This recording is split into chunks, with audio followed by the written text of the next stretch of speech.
Hello, everyone, and welcome back for another episode of the Endless Spiral podcast. I am, as always, your host, Keith Russell.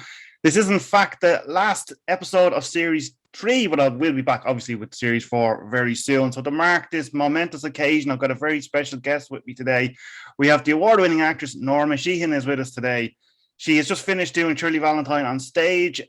She's, of course, been in Moonboy, Ripper Street, and The Clinic, and loads more stuff. But today, what we're going to be doing is chatting about mental health.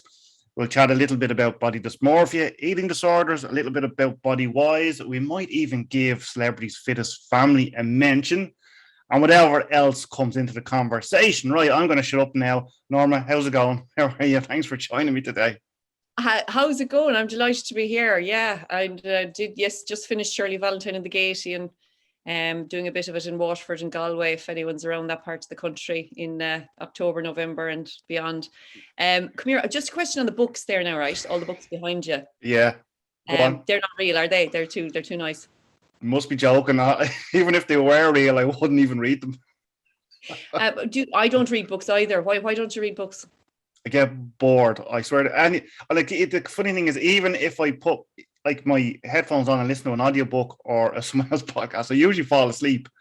Like, just for some reason, I go into this zone and I just get tired and I can't kind of focus on the pages. What if I told you for a job or an exam or something, you had to read a book by the day after tomorrow and you had to get the whole thing done? Could you do it? No. Doubt it. Okay. I can do it. I can do it if it's a script or an audition or someone's really asked me to read something for work reasons or for something. But other than that, yeah, I don't know if words give me pleasure. Is that? Yeah. I always found that fascinating when you hear a kind of actress saying that, oh, I got sent this script and I read it, and I'm like, how many of scripts could you read, in that short space of time?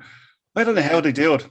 Can you do it? Sometimes, say I was in Graham Norton's one in Cork there recently, The Holding, and they only sent you, so you didn't know what the thing was about. They only sent you the few scenes, but kind of you should really have gone away and read the book if you were, right, hardworking. So I just read the few scenes and did the audition that way. Obviously didn't get the part I wanted because I never read the book. But party is delighted if they don't send the full script, because the audition could be tomorrow or the taping could be for tomorrow. Right. And so instead of having to read the 90-page script and learn the 6 pages of dialogue for the taping, you only have to learn 6 pages of dialogue. It's tough. It's tough having to do stuff for tapings. It break your heart. So you're only reading, say, the lines that you're going to do. And if you're not familiar with the rest of the script, how could you go in and be that character, if you know what I mean? So I suppose you could go in and deliver something that they're not looking for at all, I suppose, couldn't you? It's a joke. It's horrible. And it's almost a waste of time. Right. Because to be fair, they've already offered the part out to Kate Blanchett and her buddies, and they're just auditioning you in case Kate passes away or isn't free. So it's a bit like that anyway. Okay. I know. But it is kind of weird that they expect you to give a good audition of these 2 scenes when you sometimes are not allowed to look at the whole script and see what happens to the character throughout the episode or film. So it's a bit of a joke. But they kind of know by the look of you. They kind of go, does she look right? Can she act? Has she been in things that we want her to have been in? And can she put bums in seats? Right, anyway. Yeah, bums on seats. Have you done any over Zoom or over video call yet? Auditions, horrible. That must be, I was just going to say that must be awful. Must be. Yeah, you're better off taping them and sending them on and maybe having a chat later. Right, okay. Yeah. It's a joke. Because of the delay and everything, it's a joke. Yeah. Oh, yeah. So when you're doing Shirley Valentine, or if you're doing anything, do you get much nerves beforehand? I thought you were going to say, do you get much money?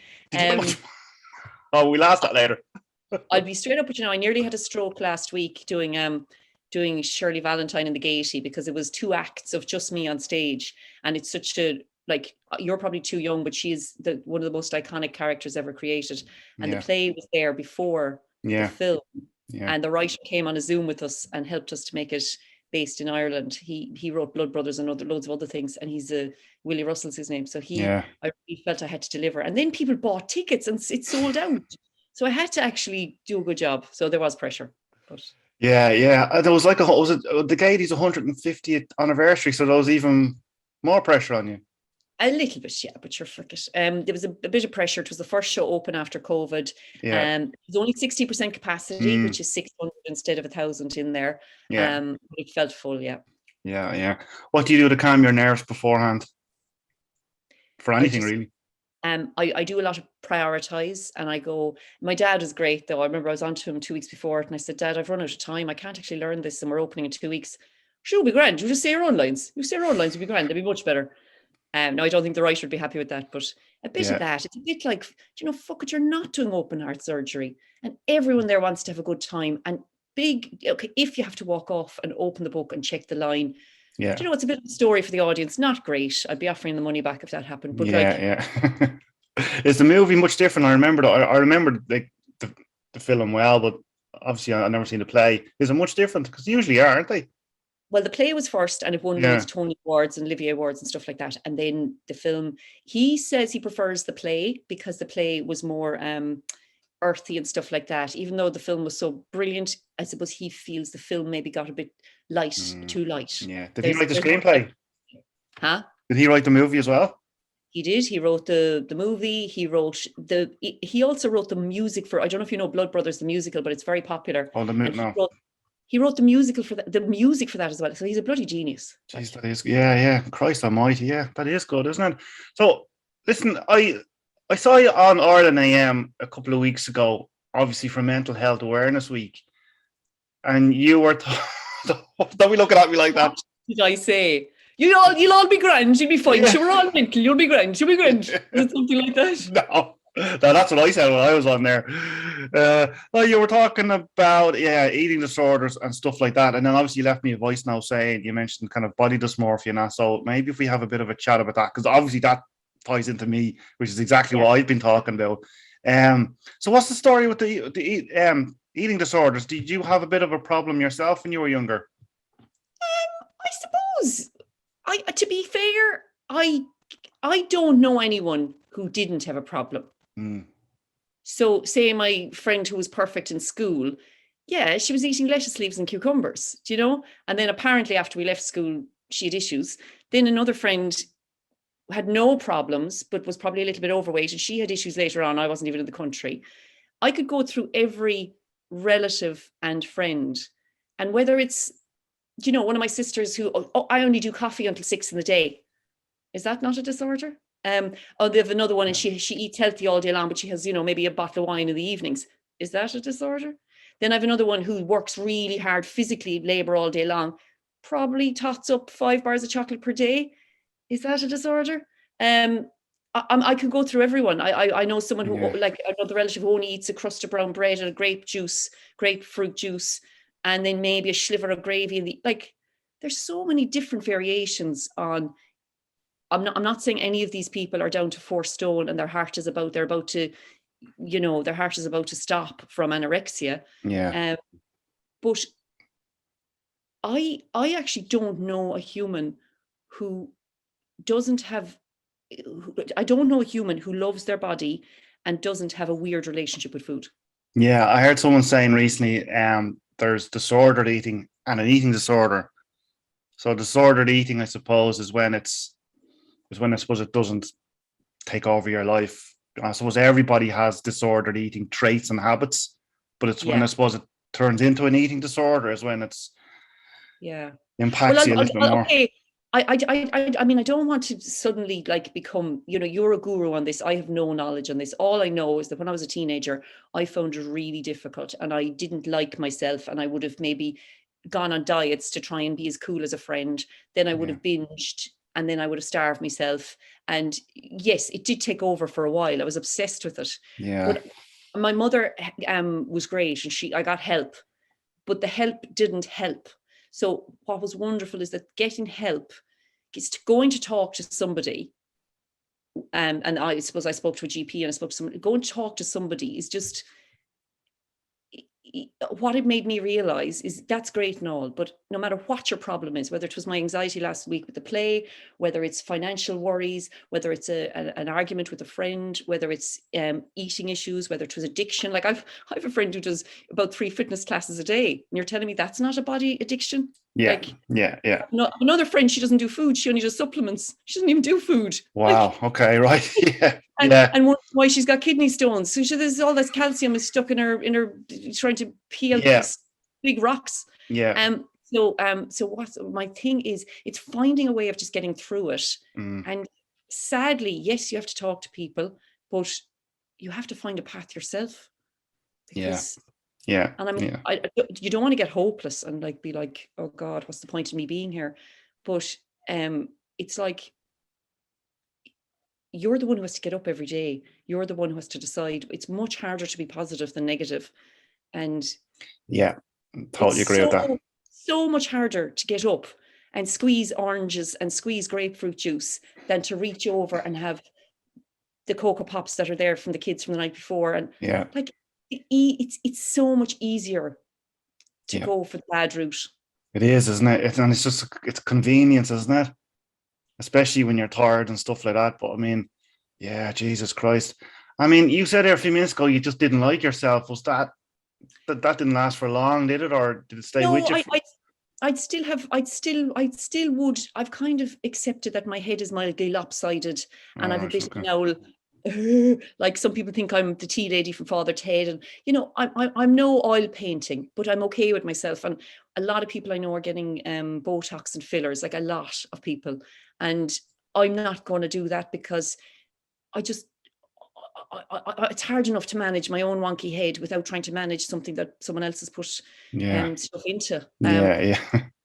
So I suppose maybe I've reached an age as well where I kind of, you know, that Roald Dahl thing about if your thoughts are beautiful, what's that phrase? Your thoughts are beautiful, you're beautiful. Yeah. It's a bit I'm actually going back to books now that you said Roald Dahl. They're probably the only books I ever did read. Just now that you say Roald Dahl, I loved all his books. Loved them. You on Instagram, you said you mentioned the words body dysmorphia to me. Did you say that because you saw me say it, or were you aware of that phrase before? Because you don't hear very many people saying that. You would have brought. I certainly have heard you on the media talking about it. Okay, right. Okay, yeah. So were you aware of that term before when you were younger, when you were saying you know about your head and stuff like that? I'd lots of sisters and pretty friends and stuff, and you're just trying to keep up with the Joneses, really trying to keep up with the others, and you're wondering why am I heavier than that person, you know, and and why is she getting the boyfriends and I'm not, and so it's normal stuff. It's torture as a teenager. I have to say, I found 17, 18, 19 a write-off, to be honest. I found that awful years of the hormones, and I've two teenagers and one that's nearly a teenager now, and I'm just, God, I can't tell them enough how beautiful and wonderful they are. But I just hope that they get through the teenage years as easy as possible. It's tricky. And I've got 3 small kids myself, and I mean, my oldest one is 9. But even now, and I was going to ask you about that when you said about the teenagers, are you more aware of what you might or might not say to them because you kind of had these issues in the past with yourself? Because I know I am. Because I say, for example, my eldest, who's 9, he's a boy. He's got the same body shape as I had when I was younger, and already I can kind of see little small things like he's pulling at his clothes and stuff like that, and he doesn't know he's doing it. And then do you know what I mean? Because I would have been like that. I'm a bit more aware. Maybe don't make a thing of it. Yeah, and I think like you get given out to them if you don't give your kid. Like my kids don't eat vegetables. They don't eat. You know, I just let them do what they want. I'm not great at cooking, so they do their own thing. But when they were younger, I would have tried to get, you know, a veg puree into them, and then I would have tried to, you know, limit the treats to 1 or 2 a day and not have sugar on the go the whole time. Now I just leave them absolutely up to themselves, if they've got chocolate under the bed, big deal. And I kind of go, make good choices now today. We did a load of crap at that film last night, so make a good choice today. Or one of them might have an itchy skin or a pain in their tummy, and I said, cut back on them, try and get an apple into you now today or something like that. That'll be as far as I'd go. But it's up to them now, really. They're on their own they can get to their own shops from 11, 12, that kind of age. So, and even the dinners, like, the way back in the day, you'd have to eat the dinner. When you come in from school, you might be after a hot chocolate and a muffin, and the dinner's on the table, and like, you're afraid to tell them you've had the hot chocolate and the muffin. But like, now if they come in the door, I can smell the chocolate off them. So I'm like, look, there's a curry over there, have it tonight or tomorrow, whenever you're hungry. Yeah. I think it's sort of a generational thing as well, isn't it? I suppose, like, you're just a bit more relaxed about things. And how I am, I suppose when I was young, like, I was born like in the 80s, so my mom would just have everything in the pressure cooker. And you know what I mean? And it was just like, now I suppose there's so much more choice in that. Whereas I was on the farm, so there was always big dinners every day for the farmers and stuff like that. Yeah. And then what I found as well is I wanted to understand why, if I have 2 biscuits, do I want to finish the whole packet? Why, if I have and so I went and I did a nutrition course, and that was a real help for me. Did you? Okay. I did a diploma in holistic nutritional therapy in Bray, and I didn't do it to teach anyone, because I don't believe you can straighten anyone out. They have to make their own choices. So I would be no good at convincing you to eat beetroot myself. But I went very green for a while. I started growing wheatgrass and having spirulina and trying, bits of fasting and bits of this, that, the other. Because back in the day, everyone fasted 1 day a week. So if your gut is bloated, or you're getting itchy skin, or you're getting brain fog, do what all the different, and I'm not pushing religion, I'm certainly not, but Buddhists, every religion fasted 1 day a week, whether it was a Monday or Friday. And all it's about is cleansing the system and letting the gut, the flora regrow from all the crap you're going to have during the week. So I think 36-hour fast is a great thing every now and again. But that nutrition course was brilliant, because what it did, it gave me the knowledge. It was going, well, of course, if you have 2 biscuits, you want more, because you've spiked, drop, spike, drop, spike, drop. And it's like, coffee, spike, drop, spike. And it's about trying to stay, because I'm a bit of a mentler, you'll go high and you'll go low, and you'll go high and you'll go low. But if you stay on a medium GI, and even that, when I was trying to do my play last week and stay, not going loop the loop before I went on stage, just keep it steady. Don't have too much coffee, don't have too much sugar, don't have too much excitement. Just try and stay medium, like boring. Yeah. So would you be like that all the time if you have like a play or something coming up? Like, obviously you're kind of aware of what you're going to be having that day, or even the day before. I certainly wouldn't be diving into curries now if I had something coming up, because I'm older than you, and I don't think you can take as much as you could, so you can't. Your metabolism slows down. Your tummy can't deal with a 3-course meal. End of story. That day's over. There's no reason why you should be allowed to have a sugary dessert on top of a beef steak, because the steak takes 3 hours to digest, and you're lashing ice cream or sugar on top of it, or fruit that takes 3 seconds to digest. And sure, that'll ferment on top of the steak, and you're wondering why you have IBS and rancid arse and all the rest of it. Sure, okay. So dessert should be like, and also another thing I learned on the nutrition course, which was just brilliant, is never have liquids with your meal, because your tummy is trying to digest your roast chicken or whatever. You're having a cold beer, which is freezing your stomach. Your stomach can only work at 30-something degrees. It has to heat back up to work again. If you're having a big drink, now a sip of wine is okay, or a tiny bit of water, but if you're having a big pint of 7-Up with your dinner, you're diluting all the enzymes in your stomach, and they can no longer work on the food. So you hydrate an hour or 30 minutes before your meal, because you need a lot of liquid I'm so boring. You need a lot of liquid to digest your food.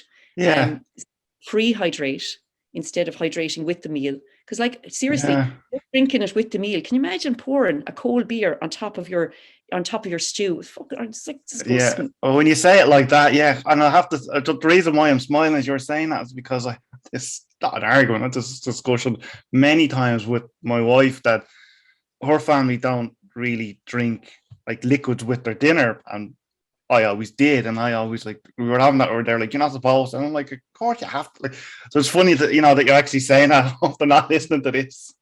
Yeah, and well, they're right, and also this whole thing of 3 meals a day. Yeah, grand if you're a farmer, but like the rest of us are sitting on our arse. You need an alkalizing thing. You need something like like an orange juice or something gingery or something to get them to break the fast in the morning. Certainly not bacon anyway. Are you familiar with the term intuitive eating? Have you heard of that? No, I haven't. But is that just listening to your gut and deciding what you're able for on the day? Yeah, pretty much. Yeah. So the reason why I'm asking is because of my whole unhealthy relationship with food, and I was introduced to this kind of term, intuitive eating, which I'd never heard before. So it is exactly what you're saying, and it's the way it was explained to me was like a baby would be an intuitive eater, so they know when they're full, they know when they're hungry, and they listen to their body. I think it's just to take the emotional side out of the eating. And I was just going to ask you, have you ever heard of it or tried it or anything like that? Well, like I could meet you in a restaurant, right? And you think we're meeting for this chat, say, for whatever. And you'll be looking at the menu. And I have no problem sitting there going, I don't feel like food today. And the people, they're all going, what's wrong with her? And I goes, no, well, I had porridge 2 hours ago. I said, but what are you not eating now? I said, no, I'm having a cup of tea. They said, but we're in a restaurant. You're going, so you want me to order like meatballs because you're having them? Is it like, I'm an adult, I'll make my own choice. And later on tonight, I might have a pizza. But so is that intuitive eating? Yeah, maybe. Yeah, it is, isn't it? Or is it just being an annoying asshole? Intuitive asshole. Yeah, okay, fair enough. Yeah, I suppose it is in a way, isn't it? Yeah, it could be. I don't know. Like when you're in a restaurant, would you feel under pressure if everyone's having 3 courses to have 3 courses, or would you just go, no, I'm having a chowder and that's it? Yeah, I could. Yeah, before I would, but now I wouldn't be. I'd be kind of like, well, if I don't want it, I don't want it. Yeah, I probably would have before. You know. Yeah. Yeah. And if I'm in someone's house and I like, they're aggressive feeders, I've noticed these feeders, the people who don't eat, but they get high on other people. Yeah. I politely say, you have to back off now, and you have to sit down and leave me alone, or I'm leaving. Really? Aggressive feeder. And it's usually a relative, actually. Yeah, it's always a relative. Yeah, I suppose because they feel more comfortable that they can force it on. They can force it on you. Go away and feed hungry people or something. I don't know. Just Yeah. Right, let's move on before we get in trouble here. Ireland Fittest Family. How did that come about? You won it, didn't you? Well, I mean, there's a celebrity one every year. We were the first celebrity version of it, and we were up against 2 lads from X Factor and a DJ, Keith Walsh from 2FM, and one of the Dancing with the Stars judges, Brian Redmond. And we won 10 grand for Ark House Cancer Support in Cork. But we didn't expect it because it was myself, my sister, my niece, and my cousin. Luckily, he was strong. He was an Ironman. So he carried the 3 of us around and we won it. But Donica was our coach, and it was one of the best things I've ever done. I nearly like black and blue from head to foot the next day. Really? Yeah. How long did it take to do? Well, the other one, the one with the 20 families, gets broken down over a number of weeks. Right. But the celebrity one is all done in one day. So the first 5 hours of the day is doing this sandbag crazy one. The middle section of the day is doing hanging over the liffey. And the last section of the day was doing the big, huge, long one of pulling the trucks and climbing up the big black ramps. So they wouldn't normally put you through 3 thingies in a day, I don't think. So it was mental. Was it? Right? I've actually got Keith on the podcast next week. I must ask him about that. Oh God, he'll kill me. Yeah, go on.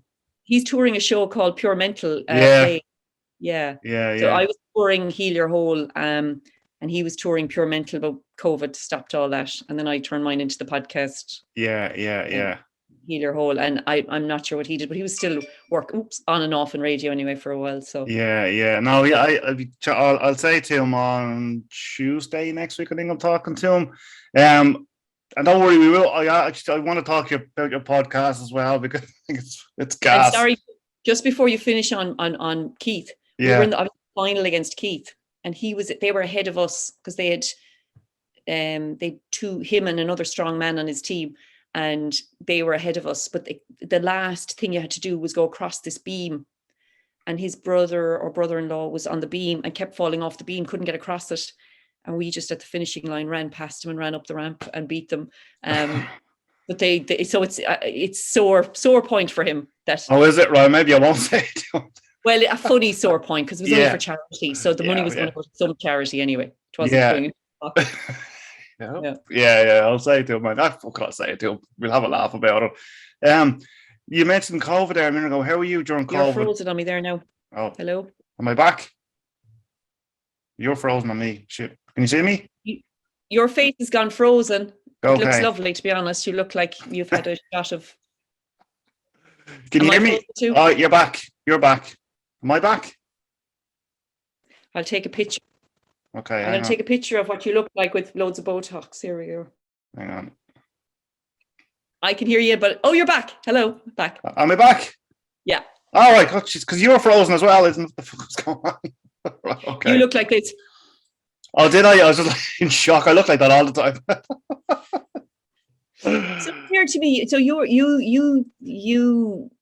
you getting better at not doubting yourself and like realizing that you're great and you're wonderful and you look great, or is it just now? Is it still tricky?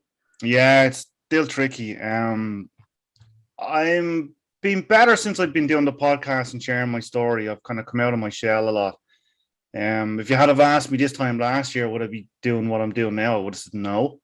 If I hadn't started the podcast, well, actually, the website came first, and then the website and the podcast came from the website. So if I hadn't started on either of them, I probably wouldn't have never heard of the term body dysmorphia. I would never have shared my story about eating disorders.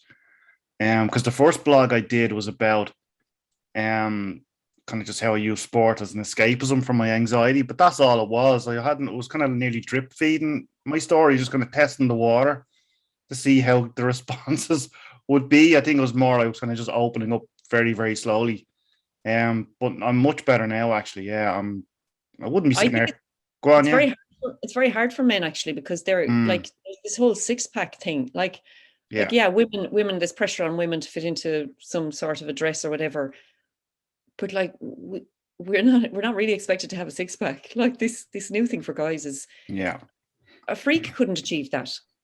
Yeah, and it's gas because like I was 41 a few days ago, and I'd say twice in my life I've got into the shape where I would maybe something I had an image of myself I wanted to look like. Probably only twice I've got like that, and Christ, it would took me a while and it was difficult. But what's happening now is the fact that, and it probably is because I'm doing all of this, and as you said, I'm probably feeling a bit better at myself. I'm kind of, my diet's a bit shit at the moment. It's a bit crap at the moment, but it's more just boredom because I injured my back and I work from home. So my diet's crap, but not in a bad way. I'm not getting stressed about it. So I'm not comfort eating. I'm not emotional eating. It's more boredom eating. So I'm okay with it, which is brilliant. That's what, because during COVID, I put on a stone, and it was just from, I reckon, because last week doing the show in the Gaiety on my own to whatever hundreds of people, I lost a half a stone without thinking about it. Whereas during COVID, I put on a stone, and I was still doing walking. I was still doing my best. I think during COVID, we kind of didn't have a lion chasing us. We didn't have the adrenaline of bumping into someone. You didn't have the excitement of life. So I think everyone went up a few pegs, didn't there? A few notches in the belt. Everyone did. And I mean, what I've discovered from COVID, and that's what before I froze, I was in the middle of asking you, how were you during COVID? But during COVID, for me, I kind of realized I'm a borderline recluse. And I'm okay with that. Do you know what I mean? I haven't been stressing to go somewhere all the time because I've been working from home and stuff. So like, I guess I'm a bit more comfortable. I'm happy in myself at the moment, because my diet's crap at the moment, but I'm not wrecked tired. Where before, my diet would be crap and I'd be in bits because I'd be mentally exhausted as well. So I've only got one of them going at the moment, so I'm not too bad. Yeah, and what I find as well is I go through phases. Like I'm okay if it's a Sunday where you meet someone for a coffee and a muffin for breakfast, you end up having someone's birthday cake for your dinner and a packet of that's a write-off. But let every day be a new start. Yeah. And I find it I don't drink much, but if I do have a few drinks and I'm trying to get over a hangover, I don't opt anymore for, let's go and have a carvery. It's more just have water and just have maybe a bit of fruit or a bit of juice or something, because the body is poisoned. You've poisoned yourself, even whether it's only 3 drinks or 33 drinks, it's poison. So give it a chance. Yeah, exactly. And I suppose, as you said earlier on, as you get older, you kind of just don't have many options. You kind of have to. And what age are your kids as well? Because there's the pressure of that. Like if you put yourself second as well. Like you could probably get to the end of the day and go, geez, all I had today was a McDonald's because you've put the kids first. Yeah, so 9, 7, and 6. Yeah, that's still tough. My youngest Yeah. is 11, so I'm out the other Mm. side. But at least you don't have nappies, but Yeah. you're busy. Yeah, I mean, it is. It's non-stop, and because I'm home all the time now as well, you're kind of involved a little bit more during the day. Obviously, if I wasn't here, I wouldn't, you wouldn't see them until the evening, So yeah, like, I mean, it is what it is. I suppose we all have to kind of just get on with it at this stage. And do you see anything in the my theory of sure everyone's mental and sure everyone half hates himself. We're all in it together. Am I delusional or is there something to that? Be very careful the way I answer this. Everyone's mental. Oh yeah, look, nobody's perfect, I suppose, if that's what you mean. Like I know there's different levels. Obviously, like I knew people who took their own lives. That's an extreme of depression. I know people who, might be vomiting every single day of their lives with bulimia. That's exhausting. Yeah. But they live with it, and they get through life with it. It's like, a functioning alcoholic. I know many people who might have a pasta a day, and then the rest of the day is just alcohol, and they might hold down a job and a family as well. So I suppose that's functioning. Yeah, I suppose it depends on, whether you can handle it or not. Do you know what I mean? Like, I lived with stuff for 20 years and I didn't function very well during that time, but I hid it very well because no one seemed to have a clue when I started sharing stuff. So I suppose it depends on how you handle things and whether you're willing to share. Like, to answer your question, sort of, since I've been sharing my story, I've got so many questions from other people that can relate to my story, but they haven't shared it, if you know what I mean. Like, they're kind of just, so I suppose everyone has something, don't they? I suppose it depends on whether they want help, whether they can get help, whether they can find it, and their support system as well. How busy you are, does it affect how busy? Like if you're just busy and distracted with loads of stuff the kids are doing, does that take your mind off it, or does it just put the pause button on whatever you're worrying about? It takes my mind off it. So that's the name of the podcast, The Endless Spiral, is because I always felt that I was in an endless spiral. The negative thoughts would spiral all the time. That's where the name came from. So if I keep busy, then I don't have my negative thoughts just kind of stay away. But I'm doing much better actually just keeping them at bay for the time being. Sometimes I wonder, I'm a lunatic with busyness, and sometimes I wonder, am I just running? Am I just running? Is that okay to just keep running forever? No, you'll crash at some stage, I think, won't you?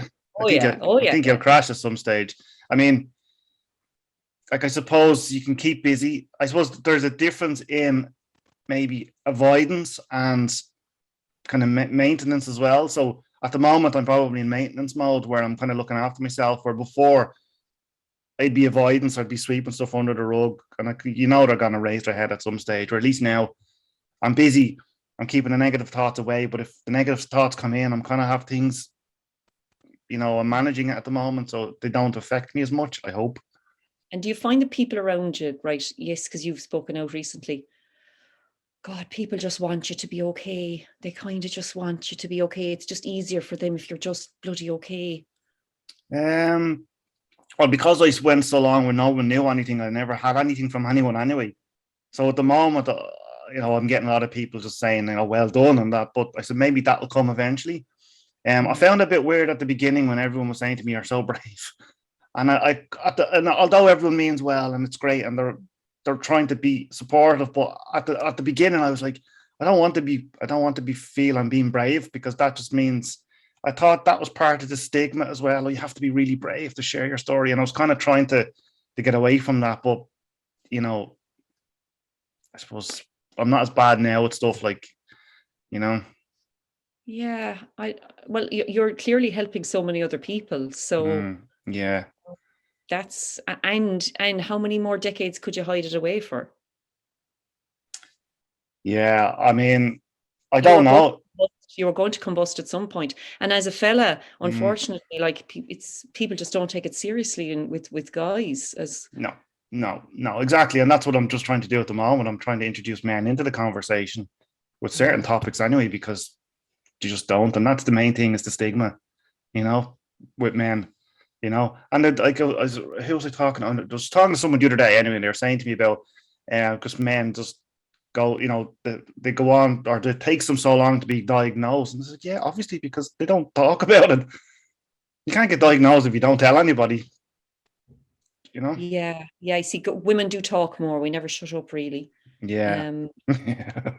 Yeah. So Yeah. that is, So, and that's why there's these men's groups, isn't there, for the sheds and stuff like that. Yeah, and they're brilliant. I was never involved in anything like that, because I kind of just swept everything under the rug and I kept to myself. But I'm quite aware of all that stuff at the moment. And if you are willing to be willing to be in those things, they're brilliant. The support is brilliant. Where I have found myself a lot of times, and you said to me you did a few bits for Bodywhys, I have found myself kind of on their website an awful lot, because they've got so much information up there. So I mean, that's the support I was getting for a while, was just self-support, isn't it? Just research and stuff and that, Yeah, knowledge is the key. It's like the boring thing I said a while ago, like by going away and trying all these green diets and studying what is actually going on in the body to make me depressed, to make me low, to make me hate myself, to make me want more sugar. Same as everyone else. It's just it's a chemical thing. And yeah. I mean, the more salads and greens and whatever you have, the better you're going to be. But yes, it's not always the most appetizing, I suppose. Yeah, and I did work with Bodywhys for a while. I did a few charity jobs over the years, to try and give something back, and that was one of them. It was a phone line, Bodywhys. That's what it's called, Body, WHYS, Bodywhys. Yeah. And I didn't last long there, because again, I just didn't feel qualified to help these people.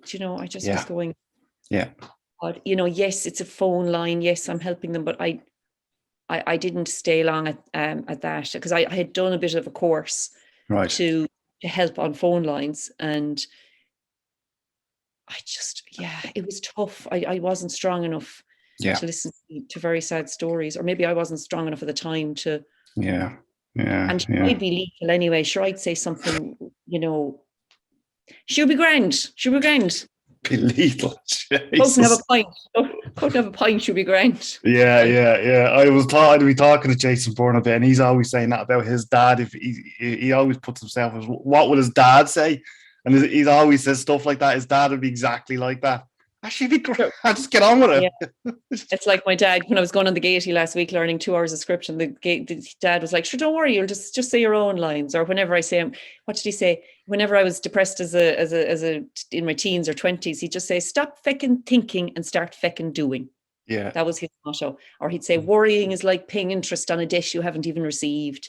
That's a good one, actually. That's a good one. Yeah. Suppose my theory for heal your hole was from Donnacha O'Callaghan saying, "Get up off your hole and get on with it," when I fell and smashed my coccyx. I was literally just about to say that. Let's talk about your podcast. I was literally just about to ask you about the podcast. So what? Right, go off you go. Tell everyone about it. It's brilliant. I've taken a break for 3 weeks. Well, just because I was trying to learn the lines for Shirley Valentine and get that up and going. But I had done 75 episodes before that. So there's 75 episodes. One is Turkey's Hole with Dustin the Turkey, Funny Hole with Mario Rosenstock, Leaky Hole with Blonde and Nick Coffey, Pregnancy Hole with Amy Huberman. And then there's a load of just normal ones, like episode 69 is about 69ers and whether people are still into those holes.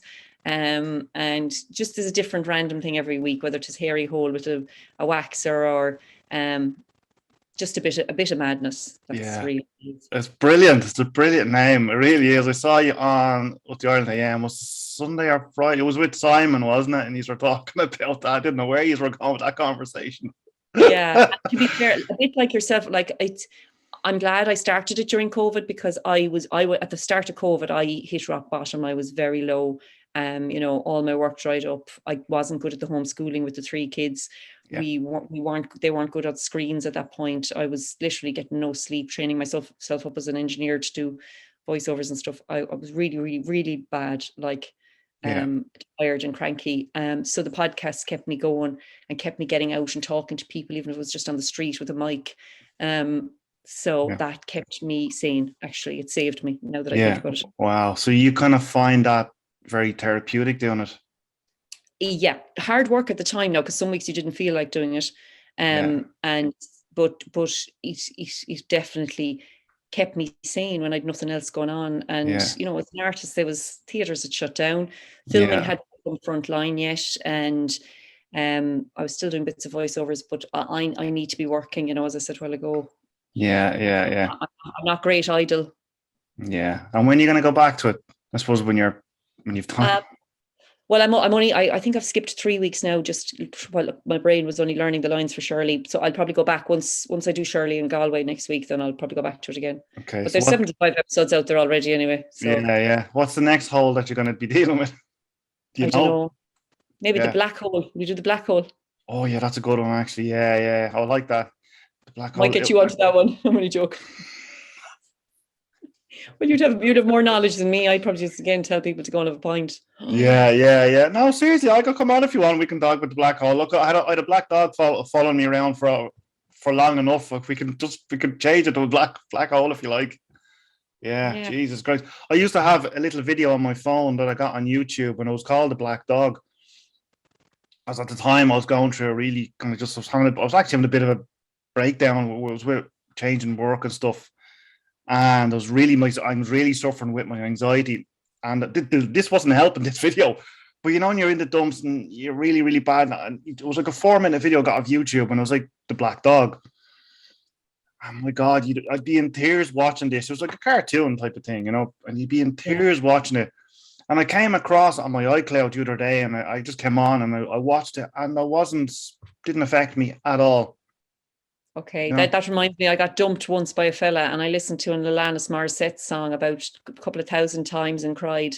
And now if you play the song, I can't even remember what lyrics in that donkey who dumped me, whatever, like no connection to it. But we do when we love something all miserable to accompany us when we're miserable. Yeah, exactly. Yeah, and that fucker of a black dog followed me around for a while. He's in the pound now, and that fucker of an Alanis Morissette followed me around. She's in the pound with the dog, is she? I know she could as well, but this one was a real drag it down. Yeah. Right, we better wrap this up fairly soon. We better let you go. I've got lots of books to dust. No, you're very welcome. Thanks for coming on. I really enjoyed that. Give us a smile there. Great. You love pictures as much as I do, I can see. That's my picture smile. And mine is there's my tonsil. I was actually going to put something up earlier on just to say I was talking to you, and there was a picture of you. You must be doing a promotion for your podcast. You had that face. I was like, no, I'm not going to use it just in case he doesn't like it. Was it going heal your hole or something? That's the one. Yeah. I think it was you were wearing the T-shirt with the logo on it. Yeah. And look, at this stage, I've no shame. Once you don't put up a nude shot of me, I don't think there's any of them around yet, so we're all right.